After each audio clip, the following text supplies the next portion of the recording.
Второй день соревнований по масс-рестлингу по накалу страстей был еще мощнее, чем вчерашний. Сегодня в 4 весовых категориях на помост вышли 30 масс-рестлеров. В весе до 74 было заявлено всего 3 участника. И это стало для них везением, ведь они автоматом попали в финал. По воле жребия вначале сошлись Атаков и Слепцов. Сергей Слепцов до этого в официальных соревнованиях всегда одерживал победу. Но сегодня госпожа Удача была благосклонна к Семену Атакову. Тактику изначально не строил, только во время поединка ориентировался. Сергей очень крепко держал палку, я старался всеми силами, только поэтому и победил.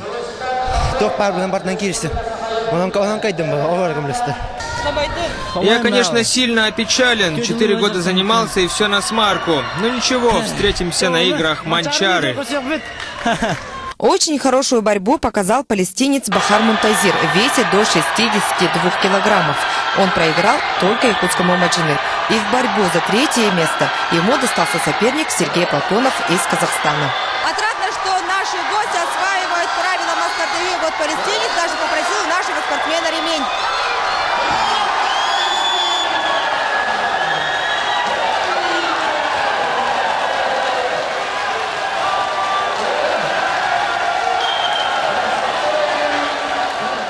В первой половине дня я немного повредил спину, поэтому попросил у якутских спортсменов ремень, что мне очень помогло. Спасибо им. Все финалы были чисто якутскими. На помосте было все. Боевая раскраска, эффектные полеты, горестные разочарования и бесконечная радость побед. Сегодня, как и вчера, отмечаем школу Мастардыгы Мегина Кангаласского улуса. Из 14 якутских участников половина мегинцы.